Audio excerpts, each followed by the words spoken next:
بالله السميع العليم من الشيطان الرجيم. بسم الله الرحمن الرحيم، وصلى الله على سيدنا ونبينا وحبيب قلوبنا وشفيع ذنوبنا أبي القاسم مصطفى محمد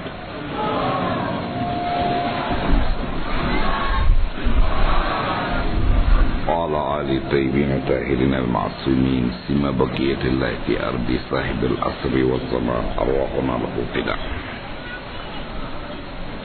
To jiya mun tsaya ne a aya ta 3 suratul talaq, muna cikin fassarar da muka tashi.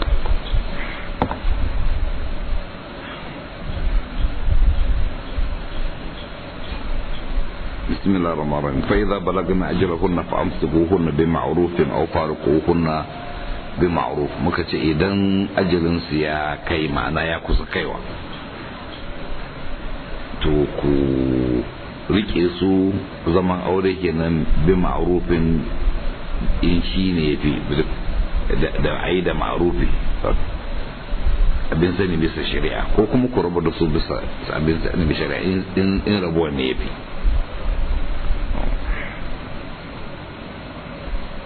washidu zawai adalin minkum wa qimu shahadata lillah, ko kuma shaida ma'abuta adalci biyu daga cikin ku, adalai biyu daga cikin su shaida, kuma ku tsaye da shaida din saboda Allah. muka bayanin cewa ainihin shaida din nan akan saki ne, ba akan kome ba, wanda bisa ka'idar luga idan aka yi magana biyu, na ɗaya da na biyu, sai aka zo da lamiri a karo na uku, to lamirin yana komawa ga abin da yake kusa da shi ne, wanda aka faɗa na ƙarshe kenan. sai dai inda dalili na komar da shi ga na farko, ko dalili na hankali ko ƙarina. dalili ne na iya zama hankali ya koyar, ko kuma ƙarina aka samu a wani wuri ko kuma ana. to wannan in mutum ya lura da, wato idan babu wani mushkila dangane da al'amarin luga ɗin, an faɗi abu ɗaya, aka faɗi na biyu, na uku sai aka bada lamiri, lamirin nan ya koma ga na farko ne ko na biyu, hankali zai koyar da kai. idan yana ihtimalin ya ɗauki ga kowanne, to za ka koma shi ga na biyu ne. to nan an ambaci saki, aka ambaci rija, sai kuma aka ce ku tsaye da shahidu biyu adalai. to abinda aka faɗa na ƙarshe shine rija. saboda haka idan lamiri ya koma kansa, ya koma da shi saboda mujawara. to amma me hankali da wani hujjar daban, karina ya ɗauki lamirin ya koma da shi da saki kuma bayan rija. mun yi bayanin daidai gwargwaro a jiya, muka ce na farko akwai ruwaya, har na ci zan kawo muku ruwan don kusancewa ba ra'ayi ba ne. na biyu kuma akwai hujja na hankali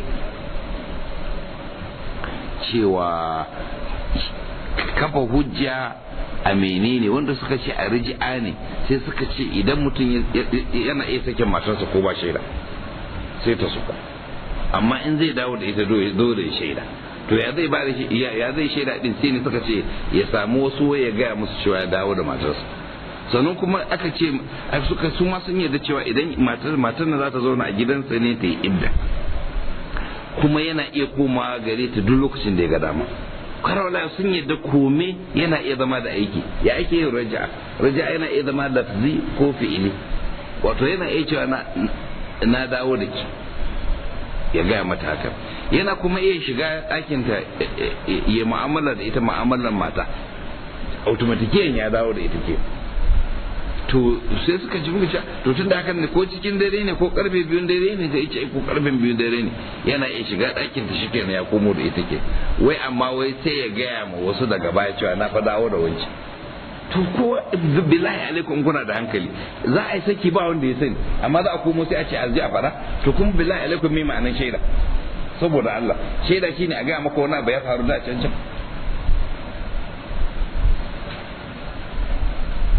Idan yanzu misali ya ce jiya na dawo da matata, to yanzu yadda ya gaya masu zama shaida akan ya dawo da ita kenan, ko ya ba su labari, ya ba shaida kenan ba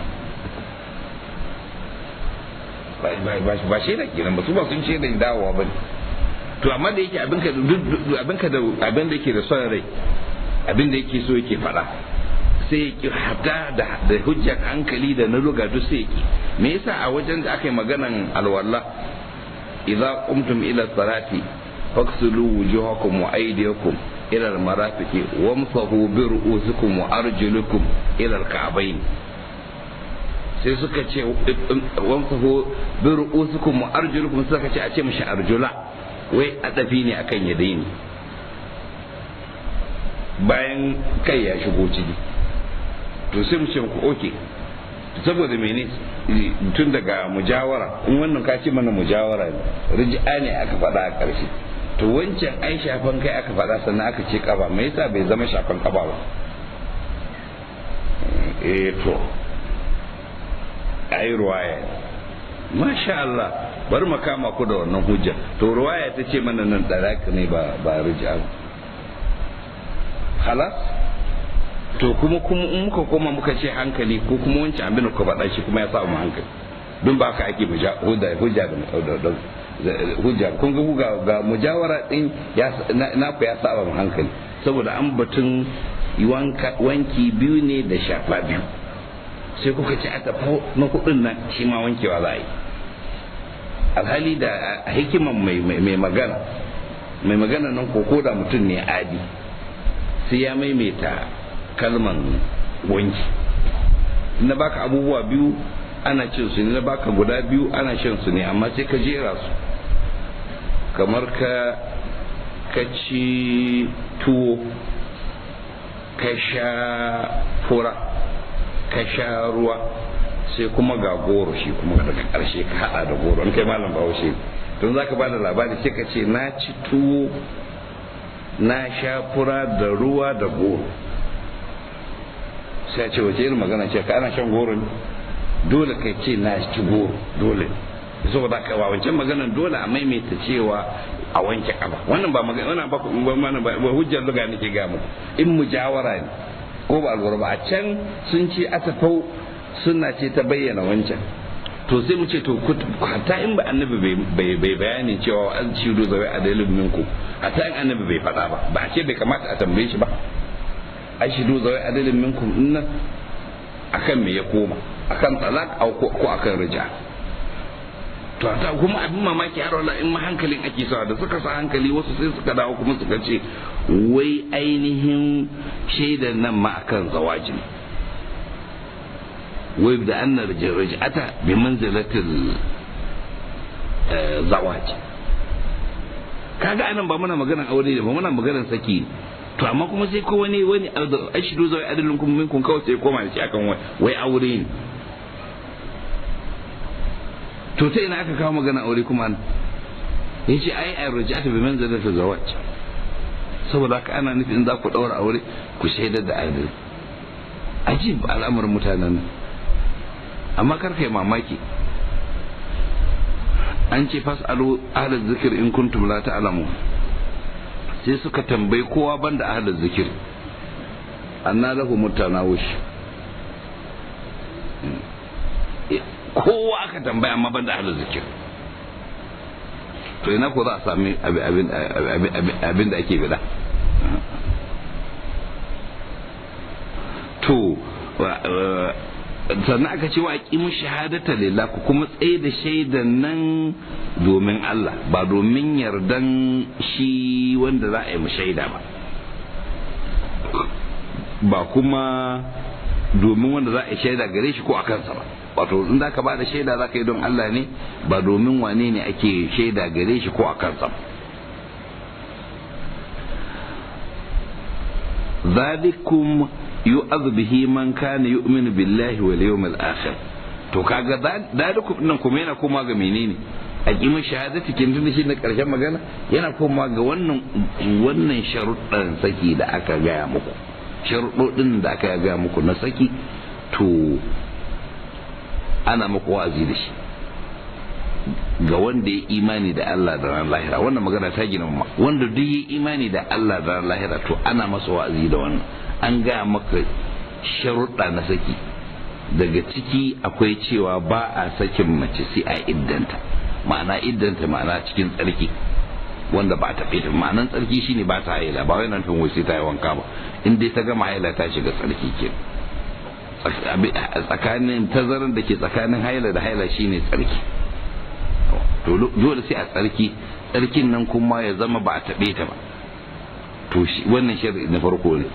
Sharadi na biyu, kafa shaidu biyu a dare su shaidar saki da, domin har wala a cikin ka'idodin saki mutum ya duba zai ga cewa banda wannan akwai cewa shi ma ana insha'i dan sani yana da siga, kamar yadda kullun aure ke da siga. Kullun aure ana yin shi da siga ne, mutum ya ce zawwajtu ko ankatu, ɗarafin ɗaya kuma ya ce qabiltu aw raditu. To insha'in saki shi ma ainihin insha'in saki yana da siga anti talik ko abin da ya kama da ma'ana anti talik, amma ba zai auku da wata siga ba ko da mutum an tambaye shi ya ce abin da ke kamar ya ce jeki gidanku amma sun ce wai in ya ce saki ne wai yayi san ba saki bane, ko fita ko fara idda daga yau duk ba saki bane. Dole anti talik ne zai zama saki, sigan saki ake kuma a gaban shaidu adalai a lokacin da yake insha'in saki. Ba wai zai ga musu labari ba, dole insha'in sakin nan yayi a gaban adalai biyu, kuma an sharɗanta adalan nan biyu su zama maza. In ka ce don mene aka tafi haka hikima ta Allah ta'ala, adalai ne innan maza ne lazim, banda namiji ɗaya da mata biyu, banda mata 4 ko ma mata 40. Mata ba su taɓa shirce da saki ba komin yawansu, dole sai maza biyu adalai. Kuma adalci innan da ma'anan adalci a yadda hukuncin ya ce yake a sauran wurare, za su yi lokacin da mutum yake ce ma matarsa anti dalik su yi shaida a lokacin da yake insha'in saki. To lazimin in baka ba bai zama saki ba. To wannan ana wa'azi ne da shi ga duk wanda ya yi imani da Allah da ranar lahira, haka zai yi, don haka aka yi masa wa'azi. Wa man yattaqillaha yaj'al lahu makhraja, wanda duk ya ji tsoron Allah, Allah zai sa masa mafita. Wa yarzuquhu min haythu la yahtasib, bi azzata shi ta inda ba ya zato. Je ina bayanin wannan nake cewa arziki din nan an dan fara shi da batun bin umarni ne na Allah. In Allah ta'ala ce maka yi ka yi, bari ka bari, to shi sai buɗa maka arziki. So nake cewa ko da lokacin mutane zai ga sun ɗauka mutum ya samu kuɗi shine ya arziki. To arzikoki na da yawa, ba kuɗi ne arziki ba, ko kuɗi yana cikin jimlan arziki, amma kun ba shine kaɗai arziki ba. Lafiyan jiki ma arziki ne, lafiyan zuciya zama lafiya ce shi ma arziki ne. To ilimi kuma babban arziki.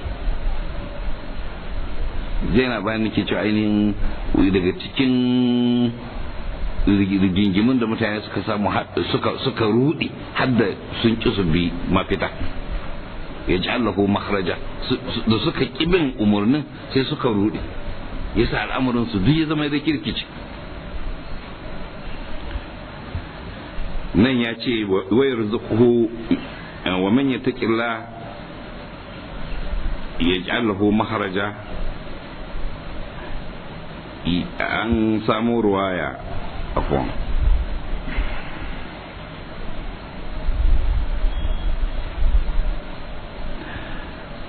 da a cikin tafsirin ummi yace wa yarzuquhu min haythu yahtasib, yace daga Imam Sadiq yace fi duniyahu a cikin majmu'ul bayan daga Annabi sallallahu alaihi wa alihi ya karanta wannan aya yace makharajan min shubuhatid dunya wa min gamaratil mauti wa shada'id yawmil qiyamah.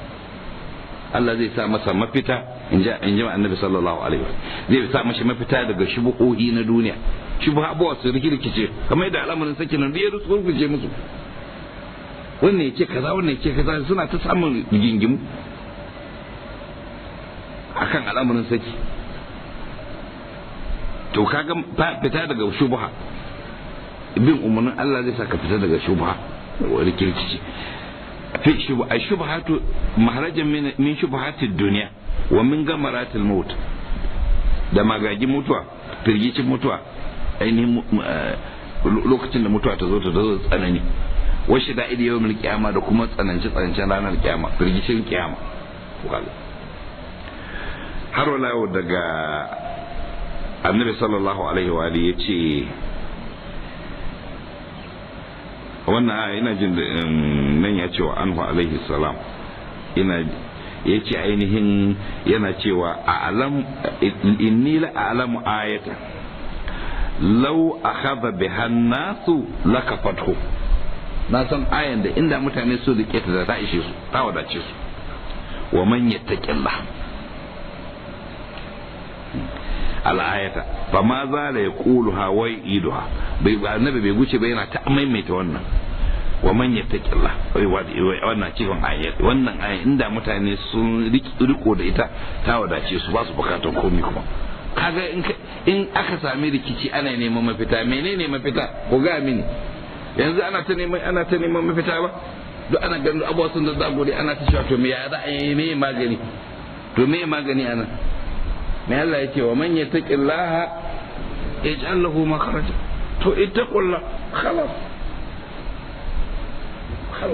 kun gama, kun sami rikici ne a rashin takwa, ko kama wa takwa lafiya lau. A cikin Nahjul Balaga yace makharajan min al-fitani wa nuran min az-zulm, fita daga fitinu. Je mun faɗi fitinu, muka ce fitinu na iya zama sharri, yana iya zama ainihin, kuma yana iya zama alkhairi. Wato jarabawa ne ma'anan fitina. Fitinu jarabawoyi, idan ka ci jarabawa ya zama alkhairi, in kuma ka faɗi ya zama sharri. To kaga mafitanka daga jarabawoyi da za su zo, maganin faɗawa sharrori shine mene? Taqwa.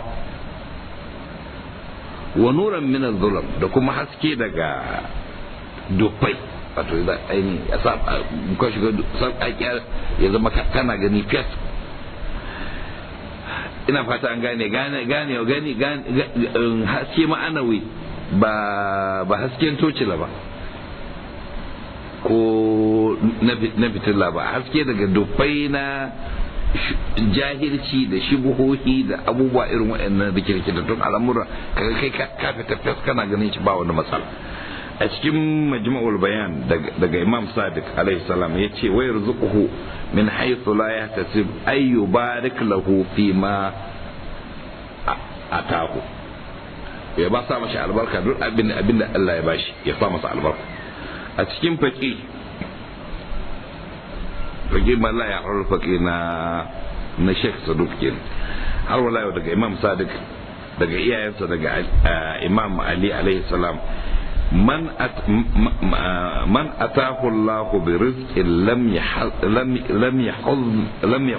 ilayhi bi rijlihi wa lam yamdud ilayhi yadahu wa lam yatakallam fihi bi lisanihi wa lam yashudd ilayhi thiyabahu wa lam yata'arrad lahu, kana mimman dhakarahu Allah azza wa jalla fi kitabihi wa man yattaqillaha al-ayat.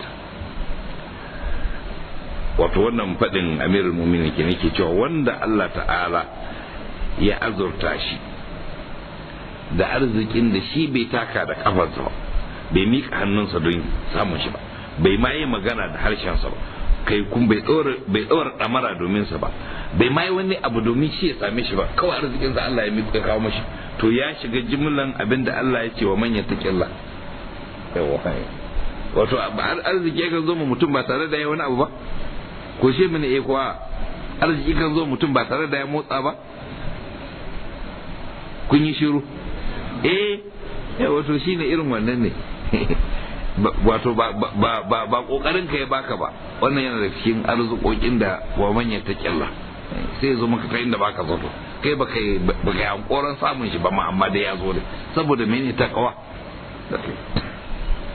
A cikin kafi daga Imam Sadiq alaihi salam yace inna qauman min ashabi Rasulullah sallallahu alaihi wa alihi wa sallama lamma nazalat hadhihi al-aya aghlaqu al-abwaba wa aqbalu ala al-ibada.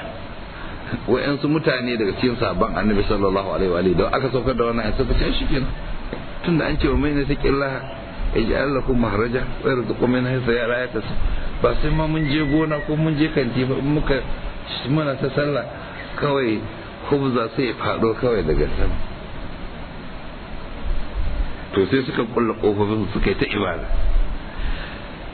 Wa qalu karkafana kalkufina kai karfi ai wannan ai sai ai ba sai ba sai mun nema ba ma. فبلغ ذلك النبي صلى الله عليه وآله فأرسل إليهم sai wannan labari ya je wajen manzo Allah sallallahu alaihi wasallam sai ya aika musu sai ce ma hamalakum ala ma sanatu me kai ku ga aikata abin ku ga aikata. Qalu ya rasulullahi takaffal tukfil lana bi arzaqina fa aqbalna ala al ibada. Jito an ya Allah mun ce mana arzikin mu shi yasa sai muka fuskanci ibada kawai, muna ta ibada kawai sai sallah kawai da azumi, tun da yake arzikin ka ba zai zo daga Allah bai, na ronka da kai. Fa qala innahu man fa'ala dhalika lam yastajib lahu alaikum bit talab. To ka gani kar kuma ka ji to ashe ma ba abida zama ake ai ta ibada, sai ce to in kuka yi haka nan ba za an samu ku ba, saboda haka alaikum bil talab, ku tashi ku bida.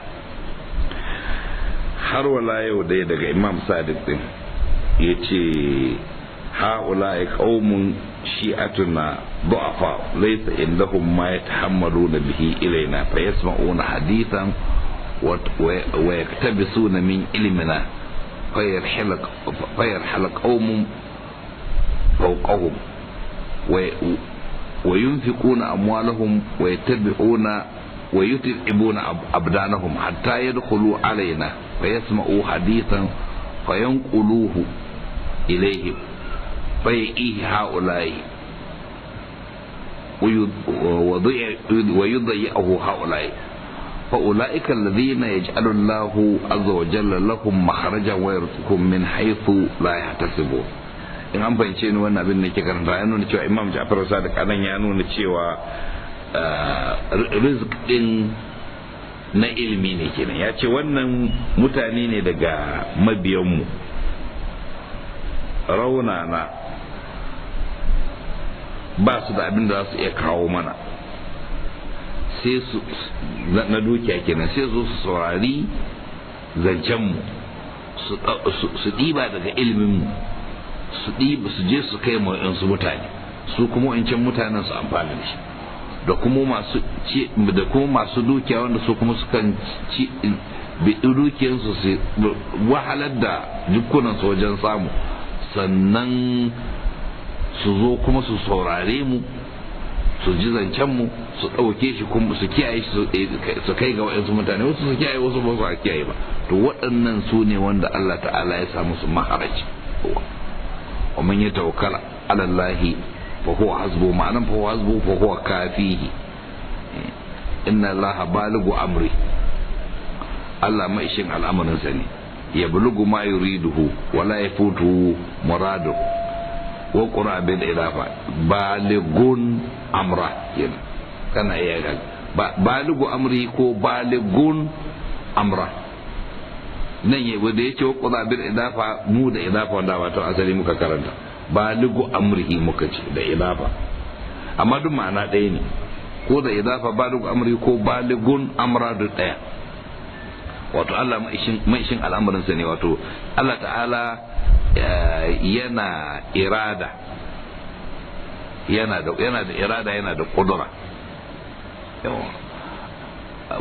mu mukan yi nufin abu amma ba mu da kudura, mukan so mu abu amma ba yana iya ba za mu iya ba, amma Allah ta'ala in ya so ya abu fa shi yana iya yawa. Shine ma'anar balugu amri, shi mai ishin al'amarin sa ne, mai isa al'amarin shi da idafa ya yi dan bambancin ma'ana kaɗan. Balugu amri da balugun amra, mai ishin al'amarin sa ko mai isan al'amarin sa ne. Wato in ya so abu shi ya nufi abu yana da ikon zartar da shi.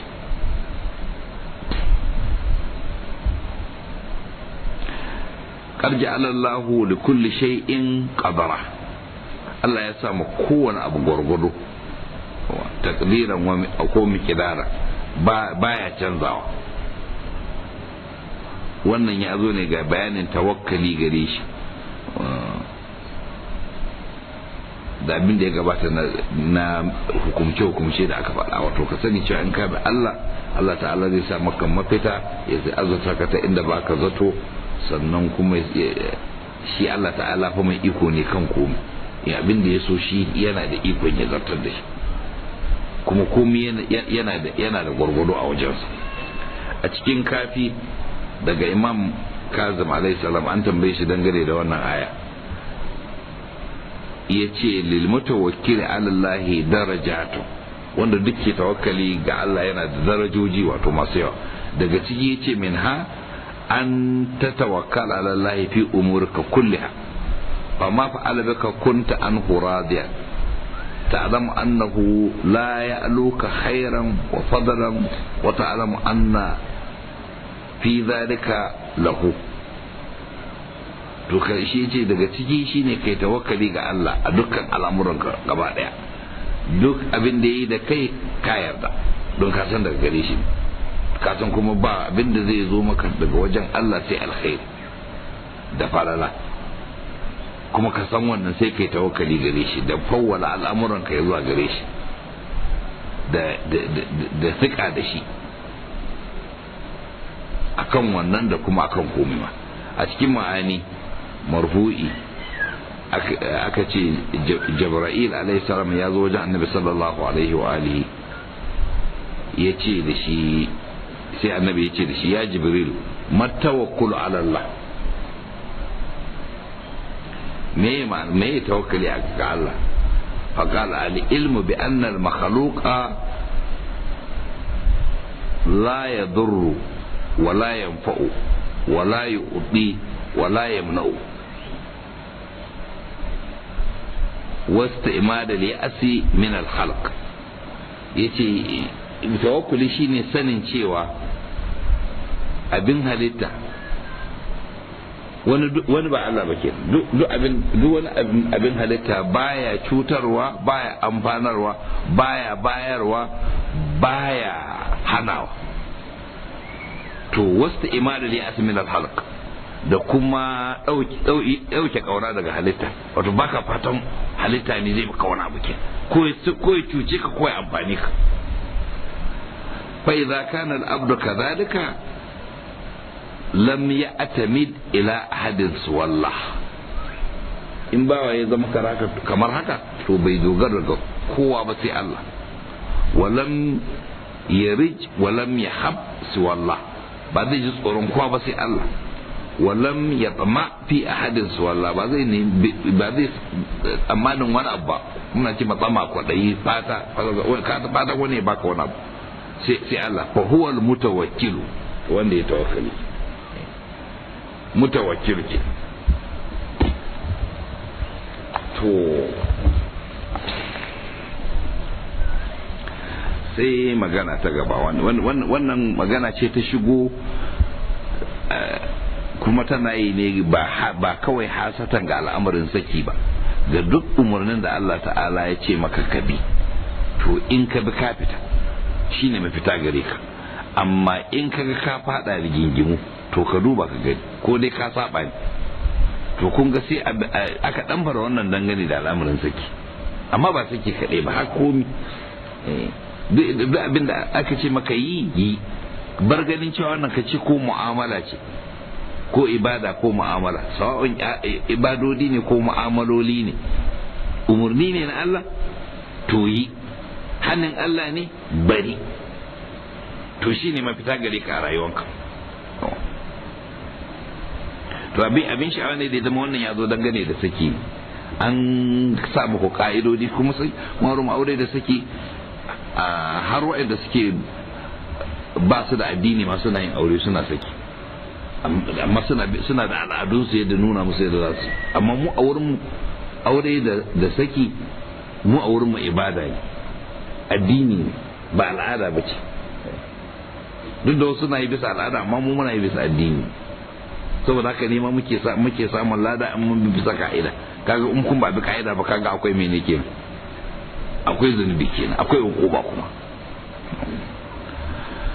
wallahi ya isna min al-mahid min nisa'ikum in irtabtum fa iddatuhunna thalathatu ashhurun wallahi lam yahid.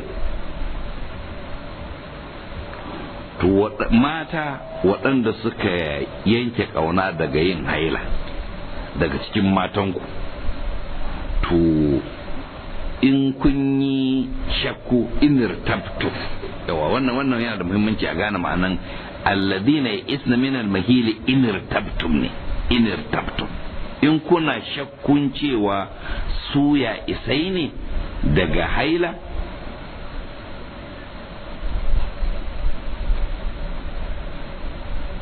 shine su ake magana, ba ana nufin ya isa ake magana kan da ba. allati ya isna min al-mahili min nisa'ikum in irtabtum, in kun wa'anda kuke shakka dangane da ko sun yanke kauna daga haila, to fa iddatuhunna thalathatu ashhur, iddan su wata uku, iddan su wata uku. To in ba manta ba, idda anan ya zo da wata ma'ana a goshin wannan sura, idza tallaqtumun nisaa fa talliquhunna li iddatihin. Na muna amfani da kalmar idda, muna nufin ma'anan su kidayawa, wato ainihin muna nufin lokacin da mace za ta zauna kafin ta yi aure bayan an sake ta. To amma a goshin wannan sura li'iddatihin na ba abin da yake nufi kiran, yana nufin a tsohur ne. To saboda haka a wannan ma maganan goshin magana a nan kusan shi haka ne yake nufi. To ya iddan wanda muke shakkan ko ita ya isa ce fa, to salasatu ashhur, to wata uku. wallahi lam yahir, da kuma matan da ba su yi hailan ba samsam, shi ma inir tabtum, ba sai an maimaita maganan ba. Kaga anan an yi magana dangane da mata biyu ne, ba uku ba. Ko ma mu ce mace ɗaya, shine ake ce mata mustaraba ake ce ma wannan mata.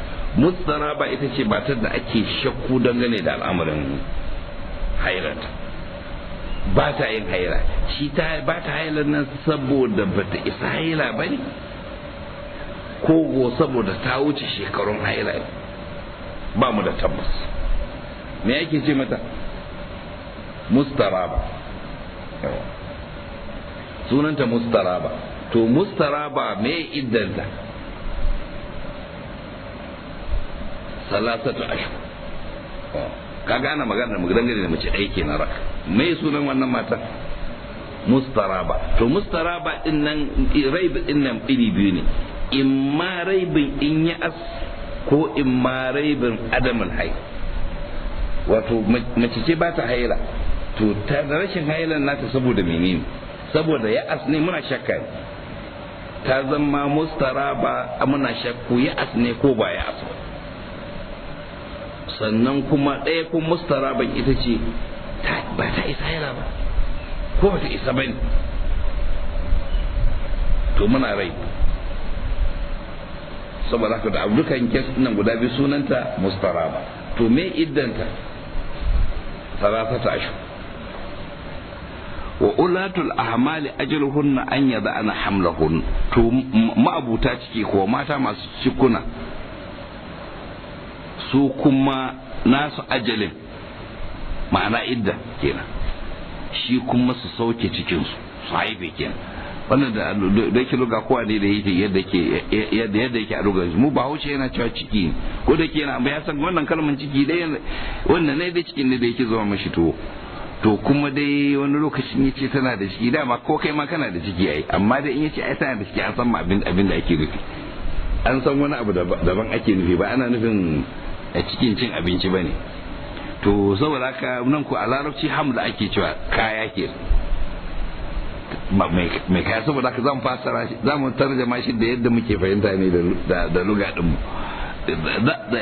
Sauke kaya shi a lugace shine a larabci shine haihuwa, amma mun nan kuma da yake harasu muke magana sai mu da yi shi da yadda za a fahimta, ba fassarar kowace kalma yadda mu yadda ake tarjaman fahimta.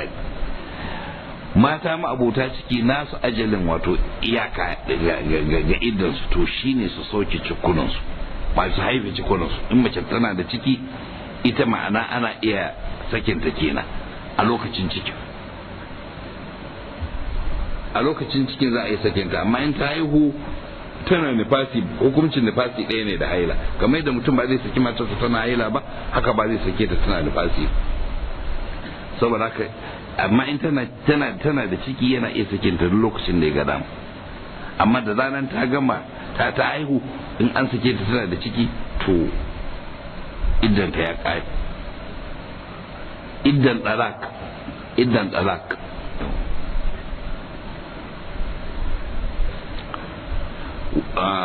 wannan ya kawo bayanin, wannan yana maganan saki muke a nan in aka lura, ba muna ma maganan idda ba ne, muna maganan saki ne, domin ita wannan sura tana maganan saki ne, ta faɗi cewa saki ba a yin shi sai a idda, ma'ana a cikin tsarki. to sai kuma aka kawo mana yanzu hukuncin wata mace da ake ce mata mustaraba, wadda sai ana shakka dangane da al'amarin hailanta, cewa ita ya isa ce ko bata isa haila ba ne. in mutum ya duba a babin haila, wanda ba shi ne za mu yi magana a kai ne, zai ga cewa mata sun kasu kashi 5 al'amarin saki da haila. akwai na farko, akwai matar da bata isa yin haila ba, akwai yarinya karama wadda bata kai shekara 9 ba. na biyu akwai wadda ta wuce shekarun haila, ita ce 'yar shekara 60 zuwa sama. na fuka suna cewa in ita ba ƙwarishiya ce shekara 60, magayar ƙwarishiya kuma shekara 50, amma ana cewa a batun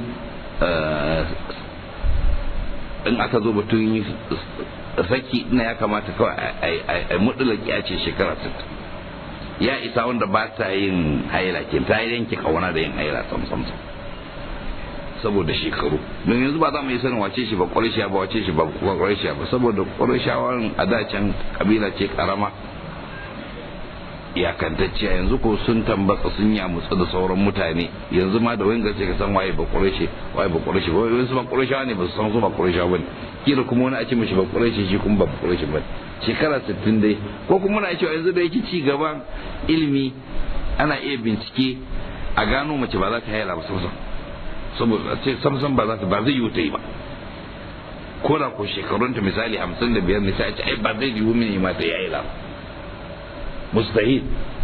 to shi kenan kana a yi amfani da wannan, ta zama ya isa.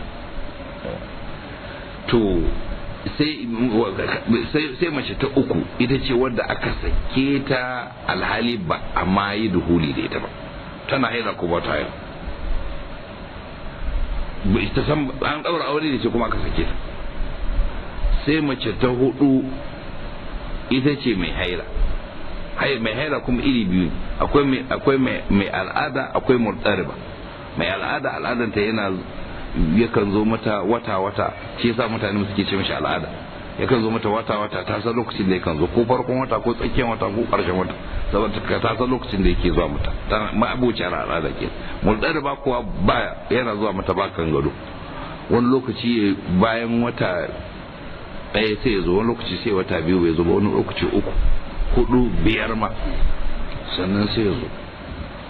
To ita wannan ita ma'abuciyar haila salasatu quru ne iddanta. Sannan sai kuma mun ambaci matar da mun ambaci matan duka guda 5 ko. Ta ɗaya wadda dama can ba ta fara haila ba, ta biyu wadda dama ta wuce shekarun haila, ta uku wadda take yin haila ma'abucin ada ko muttariba, ta 4 ita ce mai ciki, oke domin amince mai ciki ba, ta 4 ita ce mai ciki wanda aka manta, ta 5 ita ce ainihin mustaraba wanda ake shakku dangane da ita. To da yake wannan ba muna maganan saki idda ne generally ba, wannan ya gabata a cikin suratul baqara, ana aka yi maganan idda cikakke ainihin dangane da idda a can. Amma nan da yake ya shafi wannan fakam da yawa, nan da nan tunanin mutum zai zo dangane da sha'anin idda, saboda haka babu laifi idan ya fahimci iddan da ake magana a ganin iddan lokacin saki ne. Ana cewa ita mustaraba hasatan, idan mustaraba ce to ba zai yiwu ya sake ta ba sai bayan wata 3, sai bai taɓe ta ba na tsawon wata 3. ita tana da hukunci na daban. mai mabucin haila ya san ta yi haila ta shiga tsarki, yana iya sakinta a lokacin. to mustaraba fa to sai ya yi wata 3 cur bai taɓe ta ba kafin ya sake ta. in sabdun fa'iddatuhunna salasatu quru, salasatu ashur kai abuwa, salasatu ashur, sai ta yi wata 3 cur kafin ya sake ta.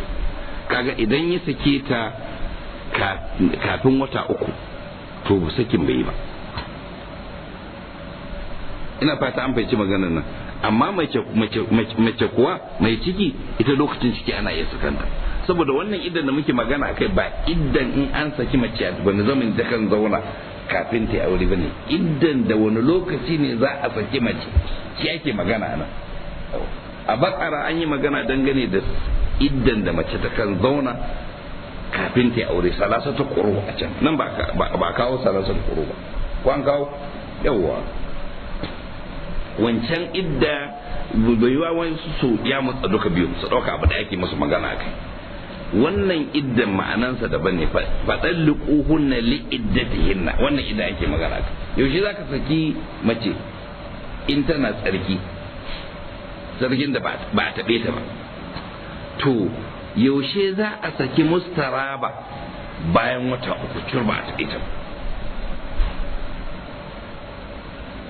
to yaushe za a saki wanda ba ta haila sam saboda ba ta kai shekarun haila ba duk lokacin da aka gada mu? yaushe za a saki ya isa duk lokacin da aka gada mu? yaushe za a saki mai ciki duk lokacin da aka gada mu mutukan mata yau? an fahimta yawa shi idan da ake magana akai kenan. to amma tun da mun maganan wancan idan ba laifi in ta nazar ko wancan idan salasatu quru, idan tazarin da mace za ta zauna kenan kafin ta iya aure shine tsarki 3. ana lissafta shi da tsarki ne, wannan ba shi ake aka magana shi ba nan ba, wannan yana cikin bakar. shi wannan zaman za ta zauna domin shi mun ce ai wa asul idda yana nufin ku kiyaye idda domin akwai abin da ya tarattu bi akai. zamanin iddan nan a lokacin ake yin rija, yin riji'i ne saki da idan ya sake ta suke riji'i to zai iya dawo da ita a lokacin matukan iddan ta bai kare ba. kaga salasatu quru din kenan. quru din ana kira tsarki ne, tsarkin da ya sake ta a ciki shine na 1. in ta haila ta tsarki na 2 shine tsarki na 2. in ta haila ta tsarki na 3 to idan da haila ya zo na karo na 4 to idan ta ya kare, yanzu ba zai iya dawowa da ita. quru ake kira ba hailoli ba, haila 3 ake kira ba, tsarki 3 ake kirawa.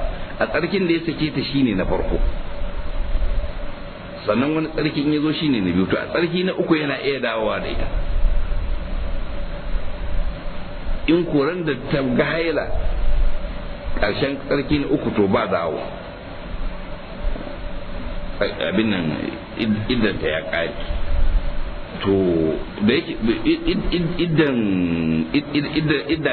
saki da shi kenan da yake ba rabuwan aure ba kawai da saki kawai ake rabuwan aure ba, akwai rabuwan aure daban-daban kuma ana mashi idda, amma babin idda daban irin wannan ana idda sanadiyan wafati ko sanadiyan faski raba aure kenan a bata auren, ko sanadiyan li'ani wa yadu billah ainihin duk ana ko sanadiyan ridda, a ce miji misali yayi ridda matarsa za ta yi idda.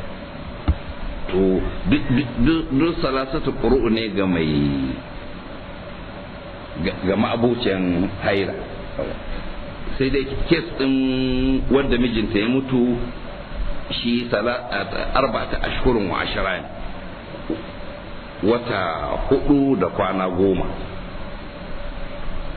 Idan ya hadu da ciki to ko abadun ajalai ne da amfani da, idan ya hadu da ciki, idan tana da ciki mijinta ya mutu sai tana da ciki, to in ta haihu ajilinta ya kare, tun da alkur'ani an ce 4 ashhurun wa 10, in ta haihu kafin 4 ashhurun wa 10 sai ta yi 4 ashhurun wa 10. In kuma ta yi 4 ashhurun wa 10 ba ta haihu ba sai ta haihu abadun ajalai ne, don alkur'ani wani bangare nasa baya karo da wani.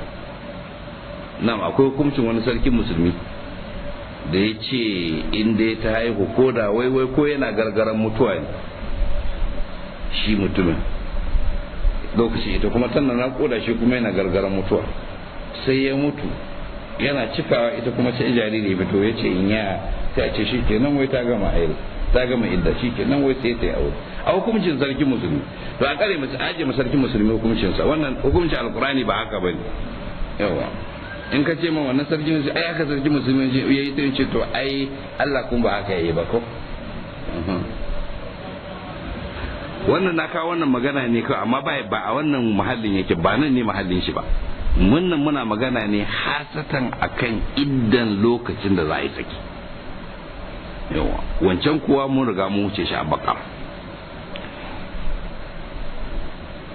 wa man yattaqillaha yaj'al lahu min amrihi yusra, wanda duk yaji tsoron Allah to Allah zai sa masa sauki a al'amarinsa. To dangane da abin da na karanta zan so ko da ruwayoyi ku gani, na ce zan kawo ruwayoyi domin a san cewa ni ba ina faɗa ra'ayi na bane. Don haka ce kai baka taɓa jin wannan karatu ba, na baka taɓa ji ba, amma karatu ne baka yi bane. Akwai shi a karatun da kai wancan su shaci faɗi, wannan ko hadisan annabi ne. Nan a cikin majmu'ul bayana cewa dangane da in tabtun nan da muka ce wannan hasata muna magana ne dangane da iddan saki. Mata mace mustara ba sai ta yi wata 3 cur ba a taɓe ta ba sannan za a sake ta, abin da yake nufi kenan illa iyaka.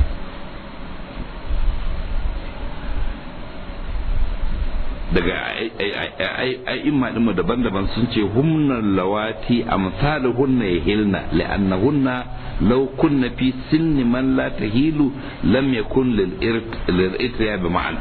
Yawa mace ce ta kai shekaran da za ta iya yin haila amma sai ba ta yi, domin in ba ta kai shekaran da za ta yi ba ai bangaren irtiya bai ta zo ba. Yawa in kamanta na haila sai ba ta yi, to tambaya za mu ce bata ya aka yi ne haka nan, kamar yarinya ta shekara 9, 10, 11, 12 sai aka gabata hayar, to yanzu wannan wace irin ta zama murtaba saboda kamanta ya kamata ta yala amma gashi bata yi. Ko kuma wata muna ganin ta shekara 50 sai muka gabata hayar, sai mu ce to ya isa ce ko ba ta yi, ko ta kusa da 50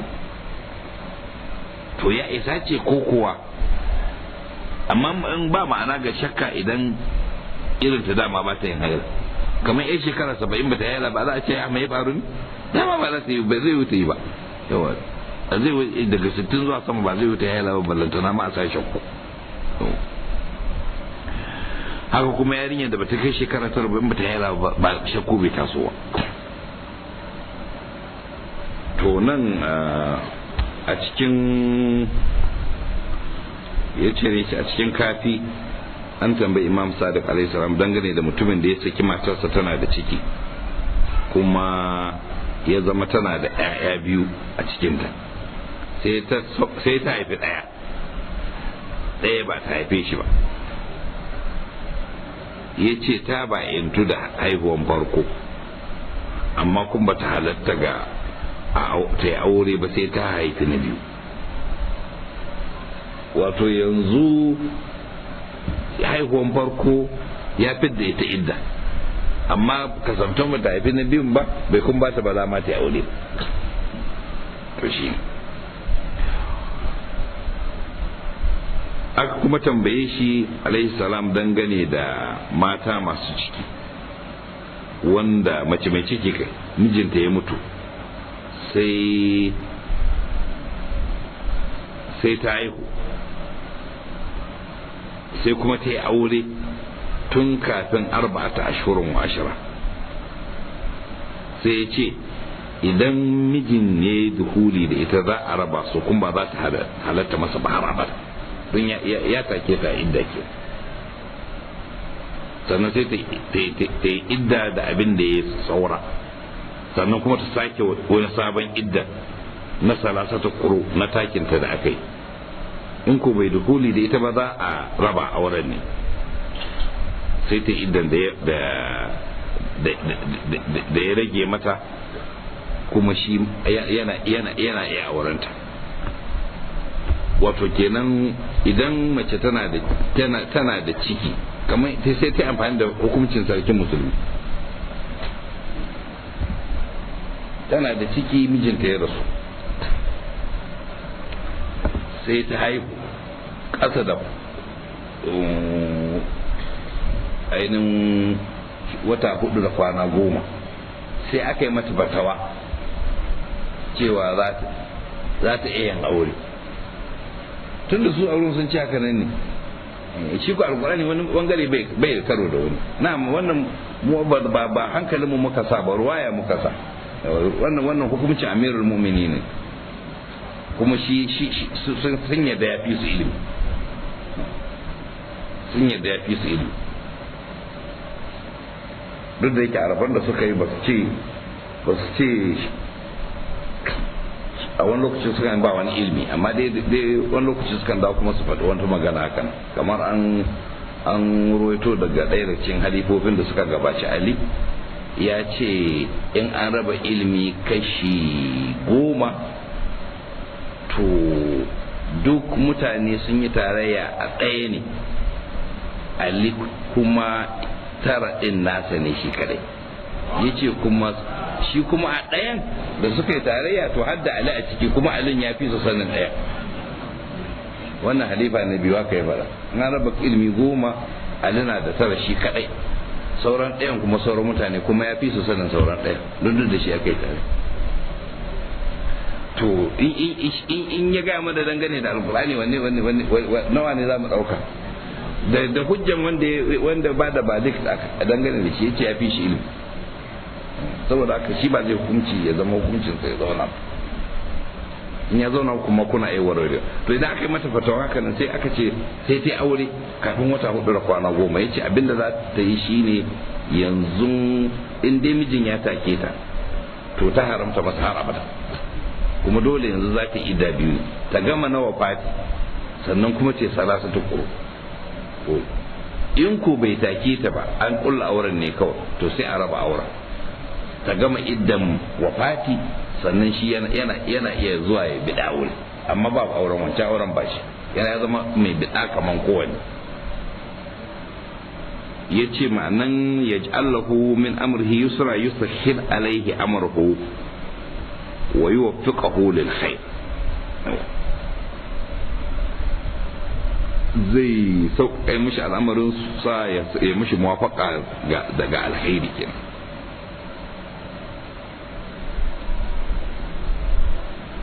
zalika amrullahi anzalahu ilaykum, wannan umarnin Allah ne ya saukar da shi gare ku. ban sani ba ko zan yi karanto muku ƙari akan wannan.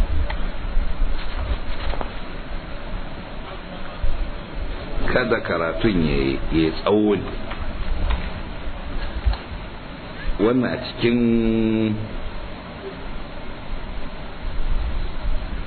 cikin kafi da isnadinsa daga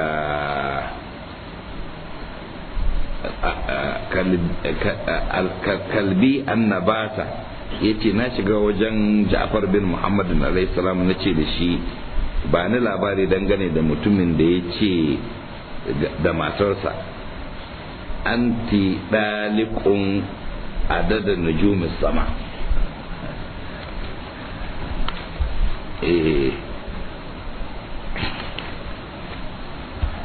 wato wanda ya je ce matarsa idan ta keke adadin taurarin sama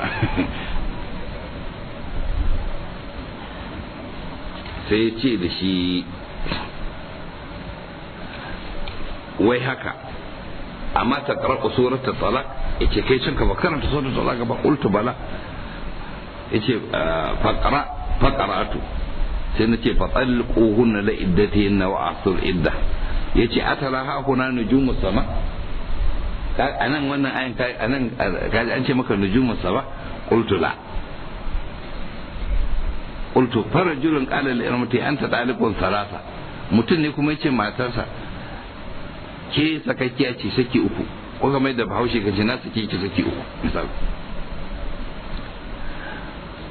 yace taridu ila kitabillahi wa sunnati nabihi sallallahu alaihi wa sallam. wannan shi ma ka ganshi a cikin littafin Allah da sunan annabi,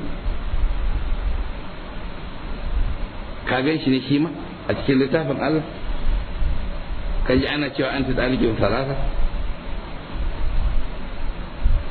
ثم قال لا طلاق إلا على طهر من غير جماع بشهادتين مقبولين.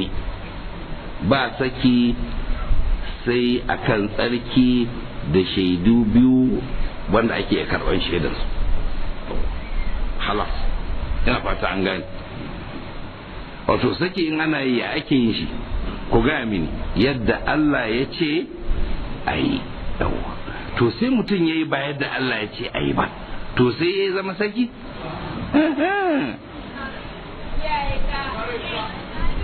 bai zama saki ba. cikin jimlar wannan hadda cewa hadda rubutu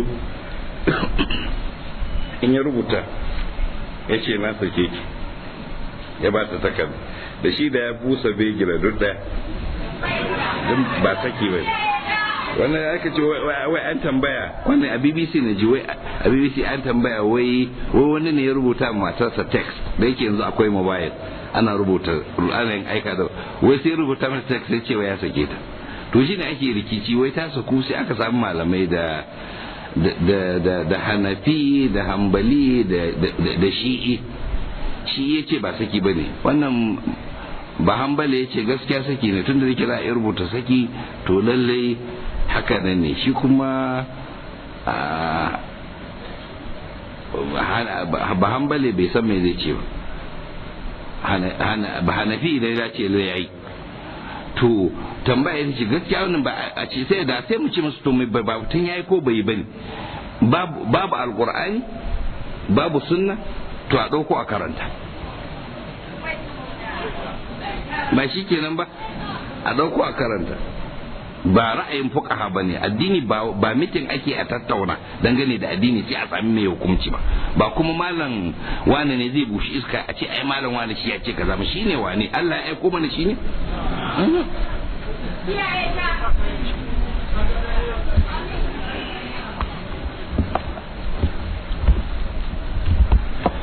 shigen wannan a cikin kafi ina jin maganar da tsawo amma zan yanko nan a cikin kafi yake cewa ainihin Abu Basir yana cewa naji Aba Ja'far alayhi salam ya cewa wallahi law malaktu min amrin nas shay'an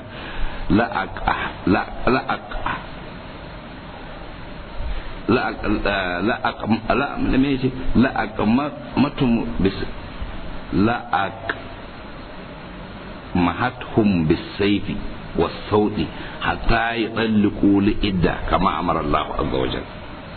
Kalman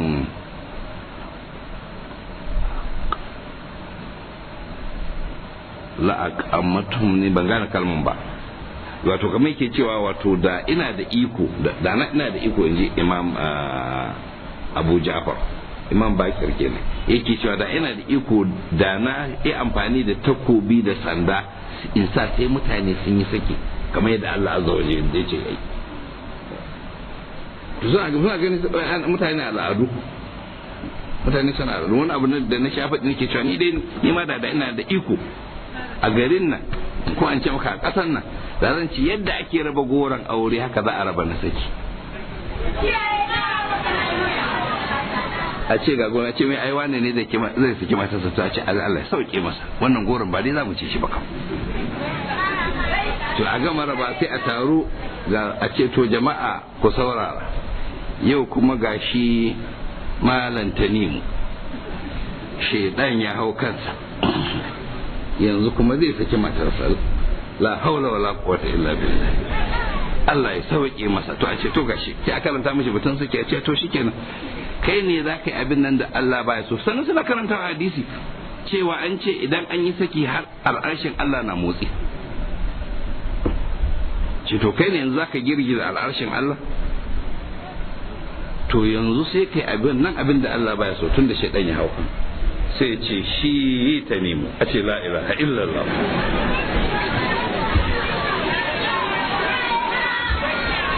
Har wasu masu fashe da kuka. To in yana da karfin hali ya ce ya saki wance to shikenan sai a ta kuka ce to Allah sauke mu da rubuta Allah raba mu da kai lafiya sai ai gaba. Wannan ce to tsakanin da kai dai kuma shikenan wannan ya gaba shikenan kaga an gama tunda ana raba gora aure ba a raba ai saki. Ba na ce muku haka shari'a ta ce ba. Wannan Abu Dawud na cewa da ina da iko da takobi da sanda sai na sa mutane sun yi saki yadda aka faɗa a littafin Allah. Da mutane su kawo sun sai bushi kan iska kawo cewa ya saki mata ta gumo wata su tsakanin shi da ita tsakan dare, alhali Allah ya ce sai da shiru, kuma ya ce sai a lokacin iddanta, ma'ana lokacin tana da tsarkin da bai taɓe ta ba. Ranar zai zaɗa su kwana, ranar zai ce ta ya suke ta, kuma sai a ce wai yayi. To sai mu ce to a shari'an wane ga nasi ba wai ainihin abin da da ma hadisi ne sai kuce bai inganta ba a wurin ku, ba shi a cikin sahihi. To wannan ba shi a sahihi ne, kuma ka tambaye su mai ma'anan faɗin luquna la'idatin da kowane su kulle da dinna ittifaqan ba wani mai ra'ayi daban zai ce maka a uhur da ba taɓe ta ba.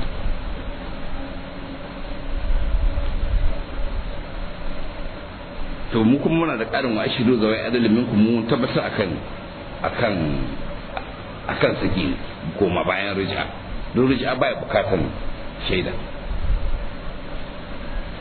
To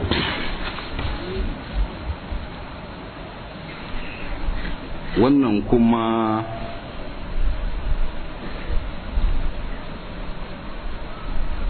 har wala wa kafi din ne dai da isnadinsa mai tsawo daga Zurara daga Abi Ja'far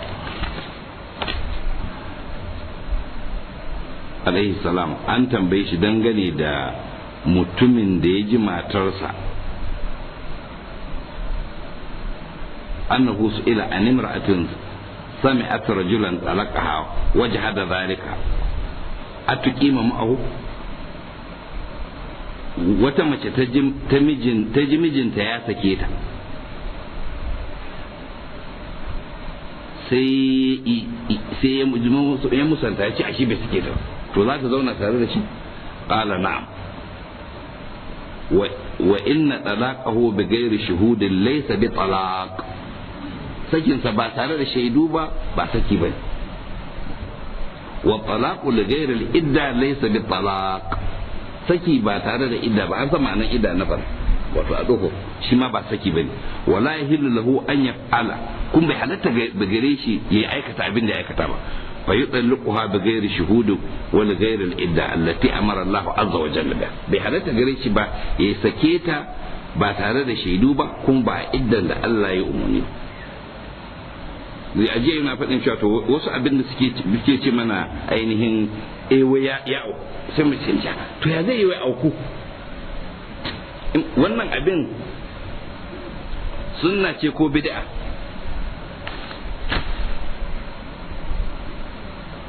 sunna ce ko bid'a to shari'a tana tarattubi akan bid'a kenan an aje sunna kenan nan kuma akwai wani hadisi dogo dan yanko muku dan kadan daga ciki shi ma daga Abu Ja'far ne da ruwayan Zurara yace kullu talaqin la yakunu ala sunnati aw talaqin ala al-iddati falaysa bi shay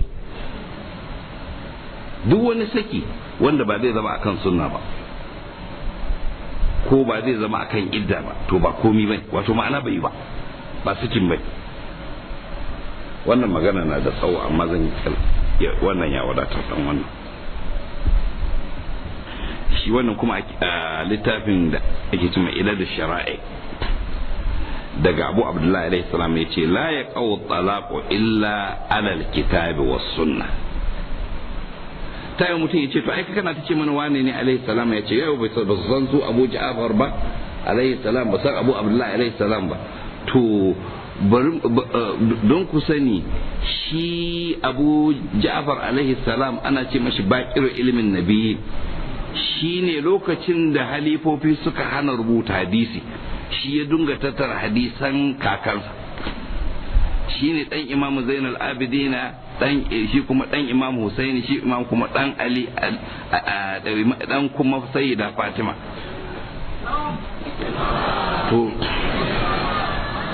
aka ce gidan Imam Bakir cike yake da littattafai daga daɗe zuwa rufi da dubban gaya yana cewa mafi alherin abinda zaka bar ma ɗanka gado shine ilimi duk hadisan annabi sai da suka rubuta a lokacin da gwamnati ta hana rubuta hadisi amma su ahlul baitun nubuwa su suna rubuta to Imam Ja'far Sadiq ya sami lokacin da yake yada hadisi dole gingimu ya auku a lokacin sai ana ta zuwa wurin shi ana karban hadisi ƙarshen mulkin Banu Umayya da farkon mulkin Banu Abbas to har sai ta kaima a lokacin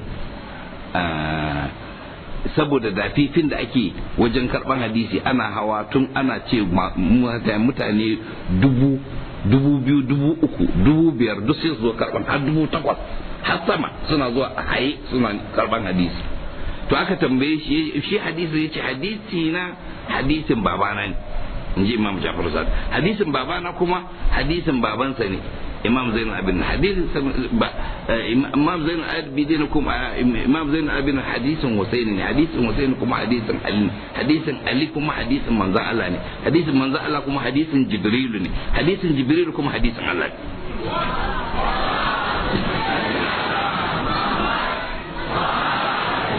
har suka tambayi Imam Ja'far Sadiq suka ce muna iya cewa duk abin da kace mu ce annabi ne yace kwarai ko yace ban taba muku magana da kalma ba face abin da annabi ya faɗa wannan shi ake ce mata silsila zahabiyya muna da sika akan cewa duk abin da muka je wajen Imam Ja'far Sadiq abin da annabi ya faɗa ne kana iya dukan kirji ka ce annabi ya faɗa kai daidai saboda bai taɓa faɗa maka ba face abin da annabi ya faɗa kuma anan ne kawai za a sami wannan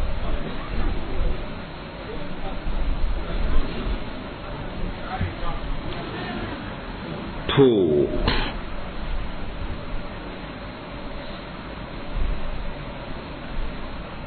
na ina karanta cikin irin da shari'a daga Abu Abdullahi ce la ya qaw talaqu illa ala alkitabi was sunnah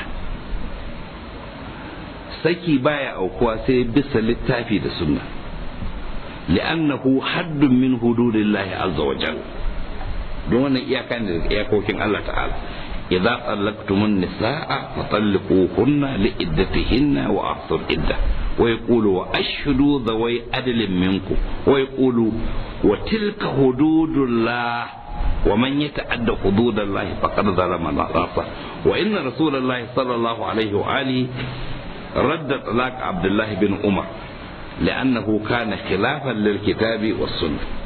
Abdullah dan Umar yayi saki wanda ya saba ma ka'idan littafi da sunna, manzo Allah ya rade shi ce ba saki ba. Khalas, ban san ta ina ne malamai yanzu suka zo suke ce saki an yi shi ba bisa ka'ida ba, wai amma yi wai sai ya sake ta tana haila ne, to za a karba amma dole ya koma da ita, wai sai a dauke shi a matsayin saki ɗaya. Ya sake ta saki uku a kalma ɗaya, to kalma ɗaya ne, to billahi alaikum in ce ku karanta qul huwallahu kafa uku sai ka ce qul huwallahu uku ke da shi kenan, ko zaka bada su uku ne, ko zaka maka magarba raka uku ne, bari in daya to uku ma dai da ya zama uku. To ta ina ne nan da za a ce wai saki uku a kalma daya ya zama saki ya karba ya zama saki uku. Wannan hukuncin shi yana can baya ba kara mun yi bayanin shi. Wannan abin da ke nuna in dai abu ya saba mu sunna to ba zai karbuwa, ya fita ka'ida sai a wurgi da shi. Kuma da hukuncin da annabi ya yi, Abdullahi bin Umar ya saki ba bisa ka'ida ba, ya ce ba saki ba, an gama. Kaga in sai an saki ba bisa ka'ida ba ya zama saki, bai zama saki ba.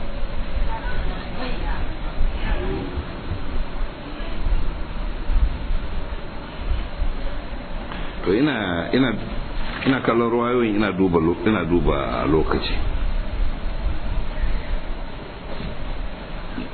Nan a cikin kafi ruwan Abu Ja'far yace inna talaqa alladhi amara Allah azza wa jalla fi kitabihi والذي سن رسول الله صلى الله عليه وآله أن يحلي الرجل عن امرأة فإذا حاضت وطهرت من محيضها أشهد رجلين عدلين على تطليقه وهي طاهر من غير جماع. توكاجي yace sakin da Allah azza wa jalla ya umarni da shi a cikin littafinsa, wanda kuma manzon Allah sallallahu alaihi wa alihi ya sunnanta, shine mutum ya kyala matarsa har sai idan ta yi haila, ta yi tsarki daga hailanta, sai ya shaida mata maza biyu adilai akan ya sake ta, tana wannan tsarkin ba tare da ya faɗo da ita.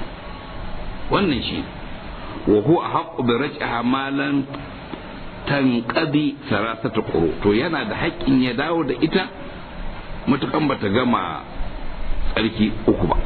Wa kullu talaqin ma ala hadha, wa kullu talaqin ma khala hadha fa huwa batilun laysa bi talaq. To duk wani saki ba wannan ba to ba ta ce ne, ba saki ba. To ku lura da sake-saken da ake ta yi birjik, wanda ga har da ba a mamaki, har da ba a yanwa. Wani an ce wani ya ce sai ya saki matarsa, aka ce mashi to ai ba haka ake ba a Ja'fariya, wace sai bar Ja'fariya. Shi ce inna lillahi wa inna ilaihi raji'un. To shikenan bari, kaga shi wannan bai san abin da yake ba wallahi. Abin da ake ce maka shine wannan shine abin da kitabu wa sunna yace. Kace zaka bari, wa'ansu sun dauki ra'ayi ne suka bar kitabu da sunna, suka ce mazhaba ne, ko mazhabu man lana dare. Mazhaban wa? Mazhaba ba fasarar littafi da sunna bane? To ya za a yi littafi da sunna su ce ga yadda za a yi, kai ka ce ra'ayin malamai sun ce kaza a mazhaba kaza. Ra'ayin malamai sabanin kitabu wa sunna. Saboda ka duk sake-saken da kaga ake fita, tafi gidanku, na gama da ke, fara idda daga yau, saki 10, 15 ma, da rubuta takarda bayan gaisuwa ga wancan nan na sake ta, busa kawai da begir ko cikin tsakan dare ba kowa ba bisa ka'ida idda da shaidu biyu dole, adilai da shaidu biyu adilai dole, in ba ka ba bai zama saki halas. duk yadda aka yi shi bai zama saki ba mu a wurinmu. Na'am, tunda su can sun ɗauka mu kansu za su yi addini ba bisa fasaran sunna ba, suka ce ya zama musu saki shikenan to shikenan su suke abin su. Amma kai da ka san ga yadda sunna ta koyar, yadda sunna take da kai. To insha Allah yau ma dai karatun ya sake cije mana, saboda muna da tarnakin lokaci. Gashi gobe litinin insha Allah za mu yi nahjul balaga ne, to kuma zai zama kenan muna da karatu kaɗan ne. Muna da a gaban mu ga wannan suratu talaq ga kuma suratu tahrim. Zan so ya zama mun yi karatu ranar talata da laraba sai mu aje karatu, sai kuma wani lokacin yin zakin sai zama suratul mulk nan gaba, sai mu fara daga suratul mulk bayan ramadan. To insha Allah idan da yake na karatun kila na tahrim shi ma ya tsawo, amma in yadda zan yi kila ba karatun zan yi muku zuzu ne, sai in gama kawai, sai a yi zuzu sai a gama kawai, sai a tashi haka. wa sallallahu ala muhammadin wa alihi tahirin.